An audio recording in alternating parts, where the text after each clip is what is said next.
Hello guys! Hello Libra! Welcome dito sa aking channel, Kapalaran 888. Welcome! Alamin natin kung anong messages, vibration, gabay energy para sa lahat ng Libra. This is general reading. Wow!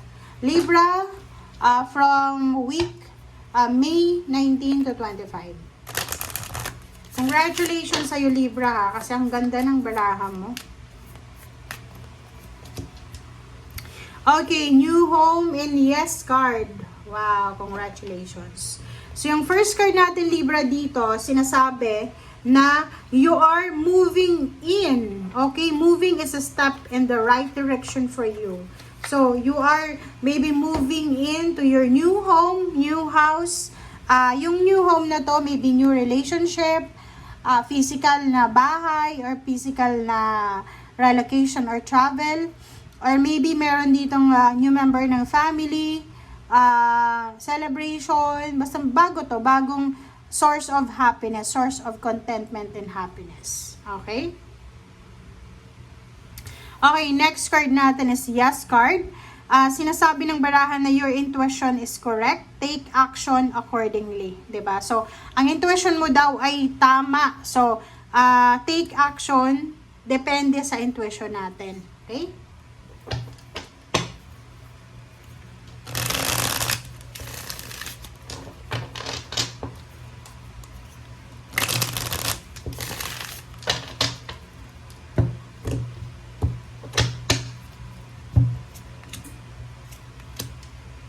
Okay, King of Rods, Four of Cups. So, dito sa two cards na to, sinasabi ng baraha sa'yo na posibleng may nag-offer sa'yo ng trabaho dati pa Libra. Okay, may nag-offer sa'yo ng trabaho dati pa, pero hindi mo tinanggap. So, maybe now, medyo nangihinayang ka, or maybe yung dati mong boss or employer, sila ang nangihinayang sa'yo. So, pa-comment sa comment section, kasi kung makikita mo dito, it's either pinangihinayangan ka ng employer mo, ng company mo, or ikaw yung nangihinayang kasi hindi mo tinanggap yung trabaho. Okay. Mag-iingat tayo Libra sa mga friendship, collaboration, partnership sa mga tao sa paligid natin. Mag-iingat ka sa mga taong nagbabalat kayo na kakampi mo. Mag-iingat ka Libra sa mga kinikwento sa'yo, mga sinusumbong sa'yo. Kailangan mong maging careful, kailangan mong maging matalino. Alamin mo kung yung kwento niya ay totoo or nagsisinungaling siya. Okay, so Seven of Cups, choices and decision. So sinasabi ng baraha sa'yo Libra na nasa kamay mo daw, ikaw ang magdedesisyon. Kung gusto mo ng masayang buhay, magulong buhay, asensadong buhay, or gusto mo ng complicating na buhay, okay? Or complicated na life. So, parang ang sinasabi ng baraha sa'yo, kung gusto nating, kumbaga, madala sa tukso, nasa sayo yan. Kung gusto mong maniwala sa kasinungalingan, nasa iyo yan. Kung gusto mong maging masaya, nasa iyo yan. Kung gusto mong maging malungkot, nasa iyo yan. Okay? So, Knight of Pentacles, and then Page of Cups. So, sinasabi ng baraha sa'yo, if you are single Libra, may manliligaw sa'yo na maybe financially stable siya, pwedeng sa loob ng trabaho, or maybe someone na gusto ka lang na ligawan, mag-o-offer siya sa'yo ng trabaho, or even mag-o-offer siya sa'yo ng love life. So, dito naman, sinasabi ng baraha na in the near future, sa mga susunod na araw to, posibleng isang kontrata ang pipirmahan mo. Maybe it's marriage contract, or maybe business contract, or maybe kontrata sa international contract, or maybe sa local lang. Pero ang kontratang ito ay magdadala sa'yo and the rest ng family mo ng happiness and satisfaction. Okay.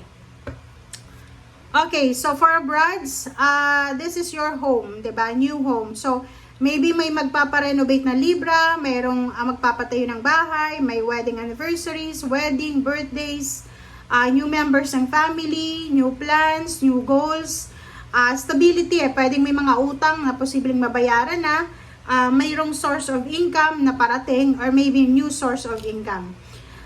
Yung direction mo ngayon, okay, Libra, sa nakikita ko sa'yo, ang direction mo ngayon ay sobrang positive. 'Di ba? Yung ang gustong-gustong mangyari sa ngayon is matupad lahat ng pangarap mo. Kung parent ka, matupad yung lahat ng pangarap ng anak mo.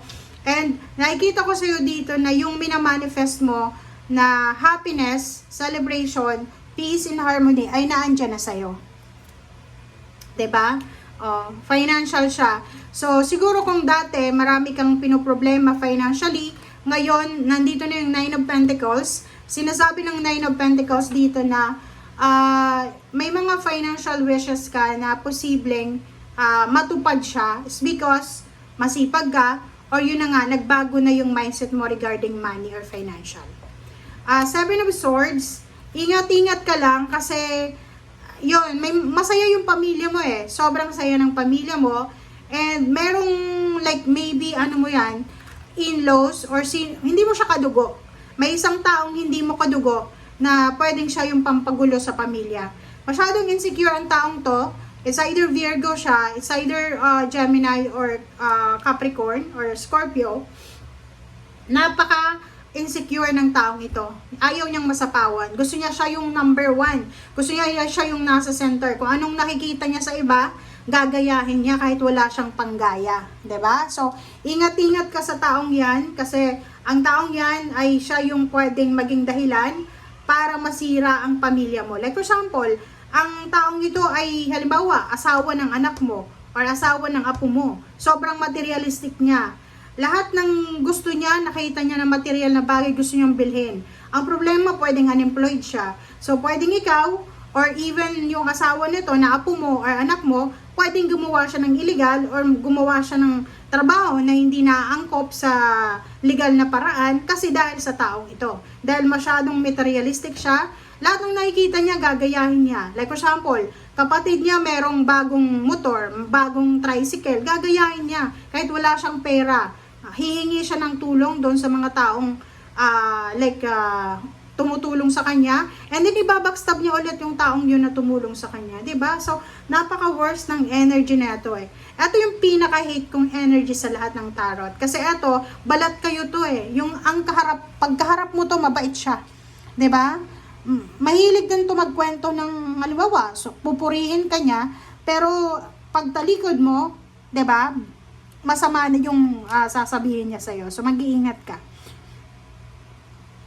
Queen of Pentacles and Ace of Pentacles. So, dito sinasabi ng baraha na yung direksyon na tinatahak mo ngayon, Libra, ay nasa tamang direksyon siya. Kung gusto mong umunlad financial, sinasabi ng baraha, may pagkakataon ka na, Libra, para makapag-ipon ng pera, mabago yung takbo ng finances mo.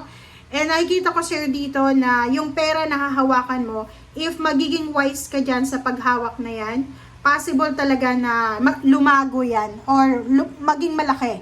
Like kung tindahan yan or even, for example, piggery, poultry, kung talagang ima-manage mo yung pera mo ng maayos, magiging sobrang successful yung business mo na yan or even this job. Okay? Thank you guys. Bye!